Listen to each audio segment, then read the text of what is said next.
जय हिंद। कैसे हैं आप लोग? Very good.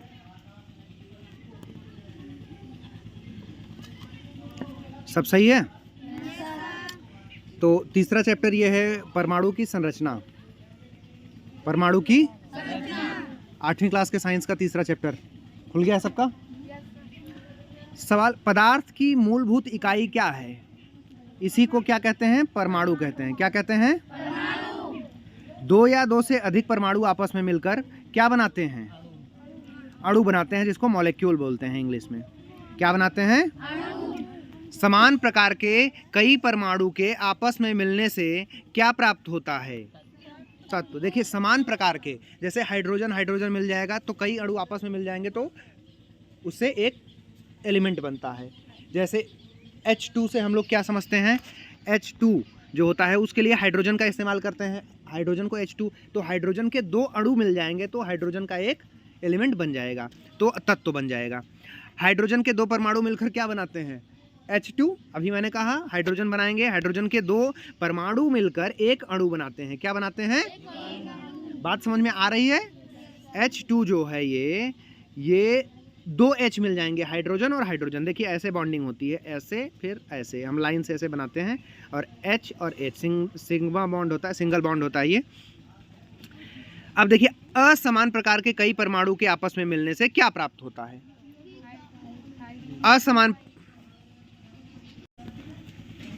असमान प्रकार के कई परमाणु के आपस में मिलने से क्या प्राप्त होता है? यौगिक प्राप्त होता है। जैसे यौगिक क्या होता है? देखिए, हम जानते हैं पानी का H2O, हम जानते हैं पानी का क्या केमिकल फार्मूला होता है? H2O, रासायनिक नाम उसका बोलते हैं। तो देखिए H2 कैसे बना? दो हाइड्रोजन हाइड्रोजन हाइड्रोजन अणु मिलके, परमाणु मिलके हाइड्रोजन का दो एटम से एक H2 बनाया, हाइड्रोजन बनाया। अब उस हाइड्रोजन हाइड्रोजन से एक ऑक्सीजन अटैच हुआ तो हमारा H2O बना।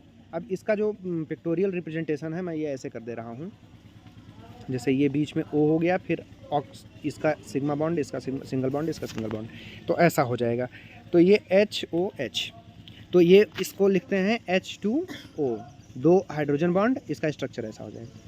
यौगिक काणु, परमाणु का हाइड्रोजन का एक परमाणु तथा क्लोरीन का एक परमाणु मिलकर क्या बनाते हैं? तो HCl, हमने पढ़ा है HCl क्या होता है? हाइड्रोक्लोराइड।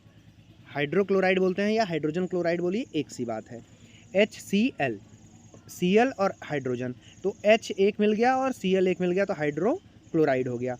हमारे पेट के अंदर भी पाया जाता है। डाल्टन के परमाणु सिद्धांत की मुख्य बातें बताइए। तो पदार्थ या तत्व के अनेक सूक्ष्म कणों से मिलकर बना है, जिसे परमाणु कहते हैं। परमाणु किसे कहते हैं? पदार्थ या तत्व अनेक सूक्ष्म कणों से मिलकर बना है और वो परमाणु होता है। फिर परमाणु को न तो नष्ट किया जा सकता है, न ही बनाया जा सकता है। Neither be created nor be destroyed. परमाणु एक अविभाजित है, परमाणु को और छोटे छोटे टुकड़ों में बांटा नहीं जा सकता है। एक परमाणु के परमाणु भार, आकार तथा अन्य गुणों में समान होते हैं, किंतु दूसरे तत्व के परमाणुओं में भिन्नता होती है। जैसे हाइड्रोजन का परमाणु भार एक होता है, लेकिन वहीं ऑक्सीजन, नाइट्रोजन, इन सब का बदल जाएगा। परमाणु सरल अनुपात में संयुक्त होते हैं, इनका एक सरल नॉर्मल सा रेशियो होता है। परमाणु मुख्य रूप से कितने मूल कणों में से मिलकर बना होता है? तीन मुख्य कणों से। कितने से? कौन कौन सा? इलेक्ट्रॉन, प्रोटॉन और न्यूट्रॉन। इलेक्ट्रॉन, प्रोटॉन और न्यूट्रॉन। इलेक्ट्रॉन, प्रोटॉन और न्यूट्रॉन से। अब बताइए, देखिए इलेक्ट्रॉन को ऐसे लिखते हैं, निगेटिवली चार्ज, प्रोटॉन को पॉजिटिवली चार्ज, और न्यूट्रॉन को जीरो लिखते हैं, उस पर कोई चार्ज नहीं होता, न्यूट्रल होता है। इलेक्ट्रॉन की खोज किसने की है? सर जे थॉमसन ने। इलेक्ट्रॉन की खोज किसने की है? प्रोटॉन की खोज किसने की है? प्रोटॉन की खोज 1886 में गोल्डस्टीन ने खोज की थी, तथा इसका जो रदरफोर्ड ने प्रोटॉन को नाम दिया था। ईंटा पर नाचे जो हम लोगों ने देखा था, ईंटा, ई से इलेक्ट्रॉन, देखिए ईंटा, ई से इलेक्ट्रॉन की खोज थॉमसन ने की थी। प से प्रोटॉन, र से रदरफोर्ड, नाचे से ना से न्यूट्रॉन और छ से चैडविक। तो तीनों का याद हो जाता है इस ट्रिक से, ईंटा पर नाचे। लेकिन देखिए सही बात यह है कि गोल्डस्टेन ने इसकी खोज की थी, लेकिन उसका प्रोटॉन का नाम रदरफोर्ड ने दिया था। न्यूट्रॉन की खोज किसने की थी? जेम्स चैडविक ने। किसने की थी? चैडविक जी आप साहब ने। इलेक्ट्रॉन पर कैसा आवेश होता है? अभी हमने इलेक्ट्रॉन का आवेश याद करने के लिए आपको ई और ऊपर माइनस लगा दिया था, तो ये ऋणात्मक हो गया, माइनस हो गया, तो ये ऋण आवेश हो गया। प्रोटॉन पर हमने क्या किया था? पी पॉजिटिव किया था, तो धन आवेग हो गया, ये धन बनाया था। न्यूट्रॉन पे हमने जीरो लिखा था, तो ये क्या हो गया? न्यूट्रॉन उदासीन हो गया, न्यूट्रल हो गया। ये ऊपर जीरो कर दो, नीचे जीरो कर दो, कहीं कर दो। इलेक्ट्रॉन का द्रव्यमान हाइड्रोजन के द्रव्यमान का कितना होता है? तो ये लगभग 1/1837 भाग होता है। 1 का 1837वां हिस्सा होता है हाइड्रोजन का। प्रोटॉन तथा न्यूट्रॉन पर कैसा आवेश होता है? प्रोटॉन तथा न्यूट्रॉन का द्रव्यमान हाइड्रोजन परमाणु के द्रव्यमान के लगभग बराबर होता है। प्रोटॉन और न्यूट्रॉन का जो द्रव्यमान होता है हाइड्रोजन परमाणु के द्रव्यमान के लगभग बराबर होता है, दोनों का एक एक ही होता है।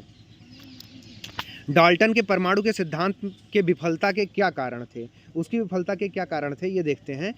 डाल्टन के अनुसार परमाणु एक अविभाजित कण था, परंतु अविभाजित होने की यह धारणा समय के साथ गलत साबित हो गई। वैज्ञानिकों ने प्रयोग के आधार पर यह सिद्ध किया कि परमाणु को विभाजित किया जा सकता है, उसकी एक निश्चित संरचना होती है तथा उसमें कई प्रकार के मूल कण विद्यमान होते हैं। कुल मिलाकर देखिए, जो ये इलेक्ट्रॉन है, मतलब ये कोई परमाणु है, उसके अंदर इलेक्ट्रॉन होता है, फिर न्यूट्रॉन, ऐसे बहुत मतलब प्रोटॉन न्यूट्रॉन सारी चीज़ें पाई जाती हैं। तो ये उसका भाग भी पाया जाता है, मतलब उसको फर्दर डिवाइड किया गया। जे थॉमसन के परमाणु मॉडल के बारे में बताइए। तो जे थॉमसन के परमाणु मॉडल को 10 टू द पावर -10 10 की घात -10 मीटर व्यास का ठोस गोला माना, तो प्रोटॉनों के कारण धनावेशित तथा इसमें ऋणावेशित इलेक्ट्रॉन धसे हुए थे। ये इलेक्ट्रॉन परमाणु के धनावेशित को संतुलित कर देते हैं। जे थॉमसन के परमाणु मॉडल की विफलता के क्या कारण थे? जे थॉमसन का भी जो परमाणु मॉडल आया वो भी बहुत सफल नहीं रहा। उसकी विफलता क्यों सफल नहीं रहा? क्योंकि थॉमसन के परमाणु मॉडल की पुष्टि किसी प्रयोग से न होने के कारण इसे समर्थन प्राप्त नहीं हो सका। जैसे आप कुछ विज्ञान में नया खोज करते हो ना, तो जो बहुत स्टेब्लिश्ड साइंटिस्ट लोग हैं, बड़े बड़े वैज्ञानिक लोग, तो उनको पहले आपको दिखाना होता है कि आपका एक्सपेरिमेंट सही है कि नहीं। बड़े बड़े जर्नल्स होते हैं, उसमें छपता है। अगर आप पीएचडी करते हो, तो शोध करते हो रिसर्च में, तो उसमें जब आप छपोगा, आपका लोग वैलिडेट करेंगे कि हाँ बात सही कह रहा है, ये बात सही है, तभी आपकी बात सत्य मानी जाएगी। लोग उसको वेरीफाई करेंगे, अलग अलग तरीके से उसका क्रियान्वयन किया जाएगा, तब आपकी बात को माना जाएगा। रदरफोर्ड का नाभिकीय मॉडल क्या है? उसको आपको साबित करना होगा प्रूफ के साथ, और आपका प्रूफ भी सही होना चाहिए। रदरफोर्ड का नाभिकीय मॉडल क्या है? रदरफोर्ड ने अल्फा प्रकीर्णन प्रयोग कर अपना नाभिकीय मॉडल प्रस्तुत किया था। रदरफोर्ड ने इस प्रयोग में सोने की पतली परत, मतलब 0.0007 सेंटीमीटर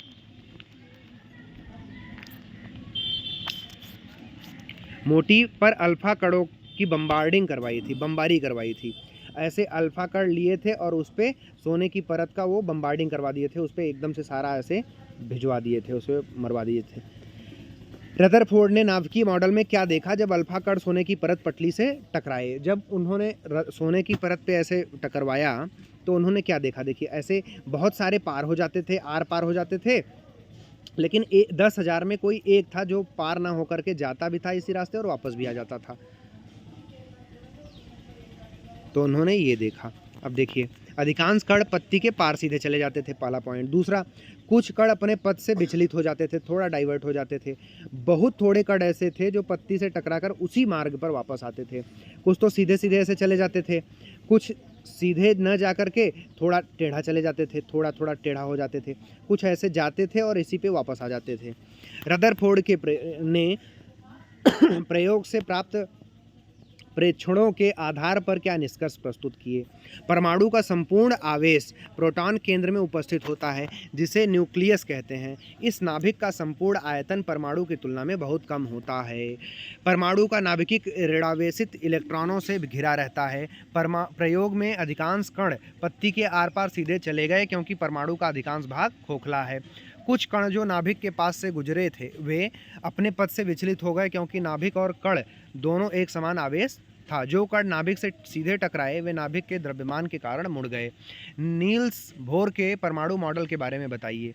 परमाणु का समस्त द्रव्यमान धन का आवेश उसकी नाभिक में उपस्थित होता है तथा इलेक्ट्रॉन नाभिक के चारों ओर स्थित या अचर कक्षाओं में घूमते हैं। प्रत्येक कक्षा में किसी निश्चित संख्या का इलेक्ट्रॉन हो सकते हैं। ये कहना ये चाह रहे हैं कि ये जो होता है, ये बीच वाला सेंटर पोजीशन, यहाँ सारा वजन होता है इसका, और आसपास का क्षेत्र जो होता है थोड़ा खाली होता है। नाभिक किससे मिलकर बना होता है? नाभिक प्रोटॉन और न्यूट्रॉन दोनों से मिलकर बना होता है। जैसे ये गोले के अंदर यहाँ पे, तो ये प्रोटॉन भी पाया जाएगा और न्यूट्रॉन भी, पॉजिट्रॉन और न्यूट्रॉन भी पाया जाता है। तो उससे परमाणु का लगभग सारा द्रव्यमान उपस्थित होता है। किसी तत्व के परमाणु के नाभिक में उपस्थित प्रोटॉनों की संख्या को क्या कहते हैं? तो परमाणु संख्या या परमाणु क्रमांक, जहां परमाणु संख्या को जेड से प्रदर्शित किया जाता है। अब जैसे पूछ सकता है कि जेड से क्या प्रदर्शित किया जाता है, तो जेड से क्या प्रदर्शित किया जाता है? परमाणु संख्या, एटॉमिक नंबर। एटॉमिक नंबर से ही हमारा पीरियोडिक टेबल सारा बना हुआ है। हमने जो याद किया था, हीली बेबो कार्नो फ्लोरिना से न मंगायो आलू, सिप से कल चले आना। तो परमाणु संख्या या परमाणु क्रमांक, जहां परमाणु संख्या को जेड से प्रदर्शित किया जाता है। किसी तत्व के परमाणु के नाभिक में उपस्थित प्रोटॉनों तथा न्यूट्रॉनों की संख्या के योग को क्या कहते हैं? उसका वजन कहते हैं। तो द्रव्यमान संख्या, जहां द्रव्यमानों की संख्या को ए से प्रदर्शित किया जाता है। एटॉमिक नंबर को हम जेड से पॉइंट आउट करते हैं प्रदर्शित, और ए से क्या करते हैं हम? वजन को, परमाणु द्रव्यमान संख्या को। द्रव्यमान मास होता है, एटॉमिक मास को। देखिए, समझ में आ रहा है? मजा आ रहा है? हवा चल रही है ना। किसी तत्व के वे परमाणु क्या कहलाते हैं जिनकी परमाणु संख्या समान परंतु द्रव्यमान संख्या भिन्न होती है? उनको समस्थानिक कहते हैं। ये बात याद कर लीजिए, जीवन में कहीं न कहीं किसी न किसी परीक्षा में टकराएगा। समस्थानिक क्या होते हैं? ठीक है, 8वीं के सवाल आएगा, 9वीं में आएगा, 10वीं में आएगा, 11वीं में आएगा, 12वीं में आएगा, उसके बाद कोई नौकरी की परीक्षा दोगे उसमें आएगा, हर जगह आएगा समस्थानिक, और कन्फ्यूज़न रहेगा। मुझे तो आज तक रहता है। समस्थानिक क्या होता है? इंग्लिश में होता तो कुछ मैं बता भी पाता। परमाणु में पाए जाने वाले हाइड्रोजन के 3 समस्थानिक, प्रोटियम, H1, ड्यूटेरियम, H2 और ट्राइटेनियम। हाइड्रोजन के 3 भाग पाए जाते हैं। मैंने आपको ये बात एक बार क्लास में बताई थी, H1, H2, H3। ठीक है, तो उनके प्रोटॉन की संख्या के आधार पर यह तय होता है। किसी परमाणु से इलेक्ट्रॉन के निकलने या जोड़ने से प्राप्त आवेशित, धनावेशित या ऋणावेशित कण को क्या कहते हैं? उनको आयंस कहते हैं। संयोजकता क्या है? वैलेंसी क्या है? किसी भी तत्व की संयोजकता वह संख्या है जो यह दर्शाती है कि उसका एक परमाणु हाइड्रोजन के कितने परमाणुओं के संयोग से अथवा विस्थापित करके बना हुआ है।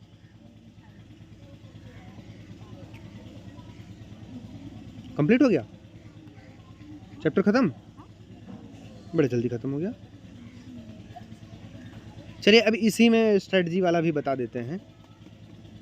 स्ट्रेटजी वाला अलग बनाएंगे 2-3 दिन में, कल से स्टार्ट होगा फॉर्म। तो और आप लोग ठीक? कोई दिक्कत?